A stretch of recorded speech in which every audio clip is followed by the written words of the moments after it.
Seja bem-vindo, Sapiente. Hoje nós vamos reagir aos dois empresários que controlam o futebol brasileiro. Controla. O link do vídeo vai estar aí na descrição. E vamos de play. Esses dois empresários comandam seu time do coração nos bastidores sem que você perceba. Eles não só emprestam dinheiro ao seu clube, como também estão presentes em boa parte das contratações. Mais da metade das maiores transferências do futebol passam por eles, além de exercerem uma influência significativa nas convocações da seleção brasileira. Como isso é possível? Hoje, esses dois agentes controlam nada menos que 50% das maiores transferências de jogadores para o exterior. Eles não só mudaram o jogo, mas praticamente reescreveram as regras do futebol. Para você ter uma ideia, esses dois empresários estão com inacreditáveis 300 milhões em dívidas a receber de transações de jogadores de diversos clubes brasileiros. A lista de times com pendências é extensa, com mais de 10 clubes envolvidos. Apenas o Flamengo não deve nada a eles. E não para por aí. Com tantas dívidas em jogo, surgiram até boatos de que esses agentes poderiam ter certo poder de influenciar clubes, colocando jogadores desconhecidos ou em má fase nos times para valorizar seus atletas, como uma moeda de troca. Mas Cury negou ter esse poder. Dois amigos que se conhecem desde os 9 anos e uma ideia ousada: pegar jovens jogadores desconhecidos e colocá-los em mercados alternativos da Europa. O plano? Transformar esses talentos em estrelas nos times menores.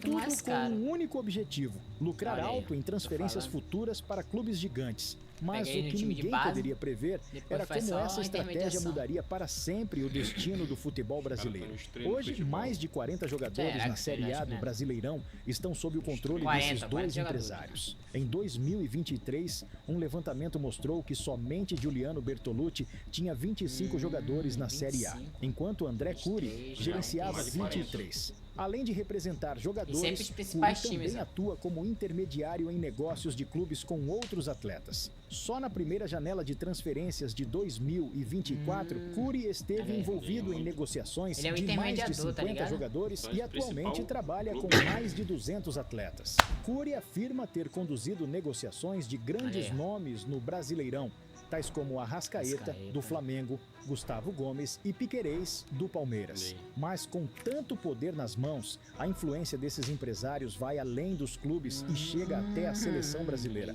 muitas vezes sem que você sequer perceba. Por exemplo, foi Bertolucci quem arranjou o contrato de Fernando Diniz com o Fluminense. E depois, ele mesmo intermediou a negociação para que Diniz assumisse a seleção brasileira. Para você ver a forte presença na seleção, em uma das convocações de Diniz, 7 dos 23 jogadores... Esse Diniz aí foi técnico da seleção? Não lembro dele. Foi.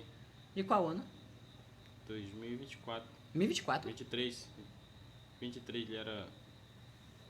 Passou, se não me engano, 4 jogos, foi 5, 6. Mas ele foi trocar de novo? Não, ele era um técnico...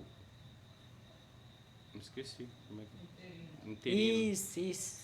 Mas eu acho que era só, tipo assim, pra ficar técnico interino meio que ali só por um tempinho, não? Isso mesmo. Criados por Giuliano Bertolucci, além do próprio técnico. Um dos nomes mais polêmicos da lista foi Matheus Cunha, convocado mesmo com apenas 3 gols em 41 3 partidas. gols só? Um detalhe que pode fazer você refletir sobre como são feitas as escolhas na seleção, especialmente considerando o histórico controverso da CBF. Com todo esse poder nas mãos desses agentes... Por aí tu já tira. Pelo poder que ele tem na mão e a influência, tu vê que meio que se ele for mexer ali tecnicamente, né? Ele faz alguma coisa, pô. Só pelo que os times estão devendo pra eles. Surgem também grandes controvérsias. Giuliano Bertolucci, por exemplo, já foi acusado de cometer crimes na transferência do atacante Pedrinho para o Benfica. O Ministério Público de Portugal denunciou Luiz Felipe Vieira, ex-presidente do Benfica, por embolsar no mínimo 64 milhões em comissões ilegais, divididos com agentes de jogadores. Muitos dos jogadores eram brasileiros, como Pedrinho, Talisca e Morato. Um dos parceiros de Vieira era Giuliano Bertolucci. Segundo a promotoria, Bertolucci teria lavado dinheiro em compras de imóveis em Portugal.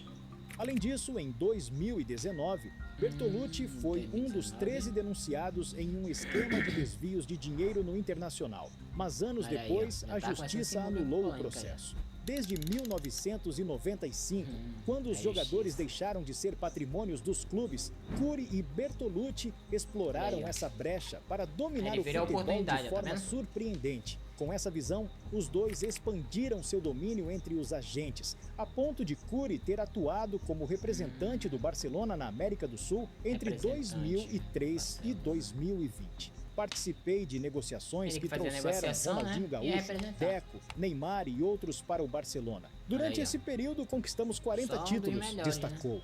Essas atividades os introduziu no mercado internacional, um salto na profissão.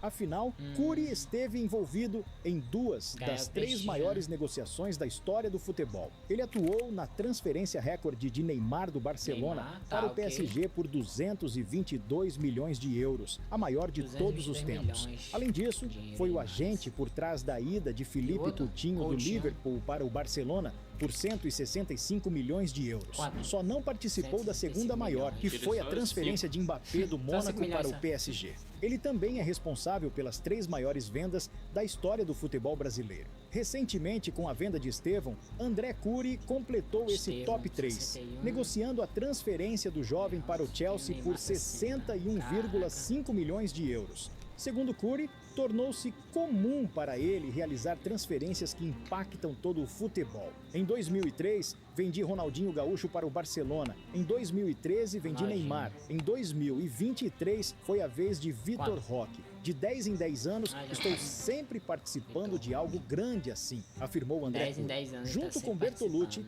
Curi atuou na transferência de inúmeros atletas renomados. Dentre elas, a de Gabriel Martinelli, do Ituano para o Arsenal, considerada a maior negociação da história do interior paulista. Com tanto poder, não é surpresa ver esses agentes emprestando dinheiro para clubes. Por isso, o Corinthians e o São Paulo têm dívidas tão altas com Curi, sendo 3 milhões e 13 milhões, respectivamente. Eles pedem emprestado para uma urgência.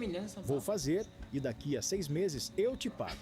Mas ainda não está totalmente pago, revelou. Além disso, só no último ano, a justiça condenou o São Paulo a pagar 45 milhões ao empresário. André Curi, por sua vez, já moveu 14 ações contra o Atlético Mineiro, cobrando um total de 40 milhões por intermediações não pagas. E isso sem contar as dezenas de outros clubes com pendências semelhantes. Eles possuem fortunas capazes de comprar até mesmo um time de futebol. E foi exatamente isso que Bertolucci fez. Juliano Bertolucci comprou 92% da SAF da Ferroviária de Araraquara e está decidido a mudar o status do time do interior e fazer negócios no Brasil e também na Europa. Os valores da transação não foram revelados, mas girou em torno de 30 milhões.